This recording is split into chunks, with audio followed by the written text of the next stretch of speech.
आदाब, मेरा नाम डॉक्टर सुवर्चला है। मैं जीवा फर्टिलिटी सेंटर्स में साइंटिफिक डायरेक्टर हूँ। हाइड्रोसाल्पिंग्स एक मेडिकल कंडीशन है जिसमें जो ट्यूब्स होते हैं जो बच्चेदानी के दोनों तरफ होते हैं, ये ट्यूब्स पार्शियली ब्लॉक हो सकते हैं या टोटली भी ब्लॉक हो सकते हैं। इसमें पानी भर जाता है जिसे सीरस फ्लूइड कहते हैं। सो इसे हाइड्रोसाल्पिंग्स कहा जाता है। हाइड्रो यानी पानी, साल्पिंग्स यानी ट्यूब्स। सो इस कंडीशन में फर्टिलिटी पे असर अवश्य पड़ सकता है, स्पेशली जब आईवीएफ के बारे में सोचा जाता है और हाइड्रोसाल्पिंग्स देखा जाता है तो उसके इम्पैक्ट के बारे में, उसके सक्सेस रेट के बारे में अवश्य बात किया जाता है। पहले तो हम देखते हैं कि हाइड्रोसाल्पिंग्स होता क्यों है। ये यूजुअली एक प्रीवियस इन्फेक्शन की वजह से हो सकता है, जैसे सेक्सुअली ट्रांसमिटेड इन्फेक्शंस हो गए, क्लैमिडिया या गोनोरिया। इन इन्फेक्शंस की वजह से ट्यूब्स के अंदर स्कारिंग हो सकता है जिसकी वजह से ब्लॉकेजेस हो सकते हैं। और भी कई कारण हो सकते हैं, जैसे एंडोमेट्रियोसिस हो गया, पेल्विक इन्फ्लेमेटरी डिजीज हुआ, या पहले कभी अब्डोमिनल या पेल्विक सर्जरी हुआ था आपको, उसकी वजह से भी हाइड्रोसाल्पिंग्स तैयार हो सकता है। तो देखते हैं कि हाइड्रोसाल्पिंग्स फर्टिलिटी पे कैसे असर दिखा सकता है। इसकी वजह से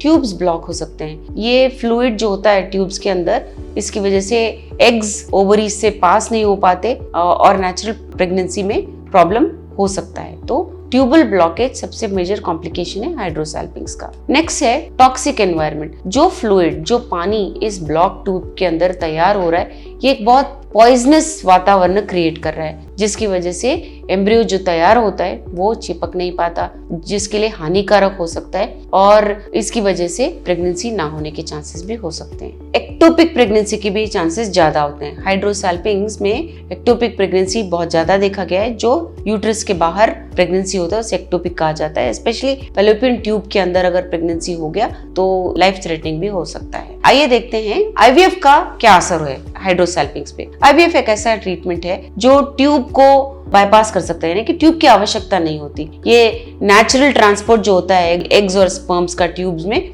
उसे हम बाईपास करके प्रोसीजर कराते हैं। तो उसमें होता क्या है, आपके ओवरीज को स्टिमुलेट किया जाएगा, इंजेक्शंस दिए जाएंगे खूब सारे एग्स बनाने के लिए। उन एग्स को सर्जरी द्वारा बाहर निकाला जाएगा। बहुत माइनर प्रोसीजर है, एनेस्थीसिया के द्वारा किया जाएगा ये प्रोसीजर। फिर इन एग्स को आपके पार्टनर या हस्बैंड के स्पर्म के साथ मिलाया जाएगा। इन एम्ब्रियोज को स्टडी किया जाएगा 5 दिन तक। उसके बाद एम्ब्रियो ट्रांसफर करते हैं, जब एम्ब्रियोज को गर्भ में वापस डाला जाता है इम्प्लांटेशन के लिए। तो आईवीएफ बहुत सूटेबल ऑप्शन है हाइड्रोसाल्पिंग्स पेशेंट के लिए, क्योंकि ब्लॉक्ड अगर ट्यूब्स रहे तो कुछ असर नहीं होता।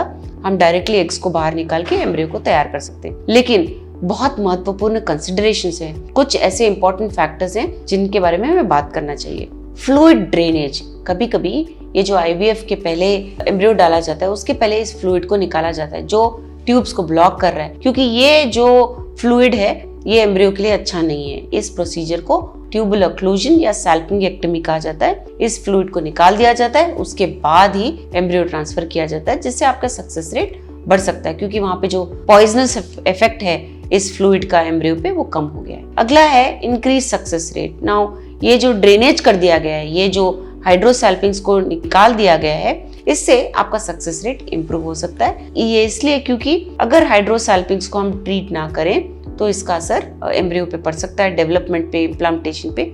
इसीलिए सक्सेस रेट भी बढ़ता है हाइड्रोसाल्पिंग्स के निकालने के बाद। एम्ब्रियो ट्रांसफर का टाइमिंग। नाउ ये जो टॉक्सिक एनवायरनमेंट है इसका इफेक्ट कम होने के लिए ये डिसीजन लिया जाता है कि हाइड्रोसाल्पिंग्स को निकालने के बाद ही एम्ब्रियो ट्रांसफर किया जाएगा। तो ये टाइमिंग भी बहुत आवश्यक है। जब आपके फर्टिलिटी स्पेशलिस्ट देखते हैं कि हाइड्रोसाल्पिंग्स है तो उसको निकालने के बाद ही ये ट्रांसफर किया जाता है। ये जो हाइड्रोसाल्पिंग्स है, जब आपके फर्टिलिटी स्पेशलिस्ट देखते हैं उसके लिए ट्रीटमेंट जो है उसके फायदे को ध्यान में रखते हुए करते हैं। तो ये देखा जाता है कि इस ट्रीटमेंट से क्या आपका सक्सेस रेट बढ़ेगा, क्या आईवीएफ कराने पे आपका सक्सेस रेट बढ़ेगा, ये देखकर हाइड्रोसाल्पिंग्स को निकाला जाता है। इसके बारे में और जानकारी के लिए अवश्य जीवा फर्टिलिटी सेंटर्स आइए। Thank you.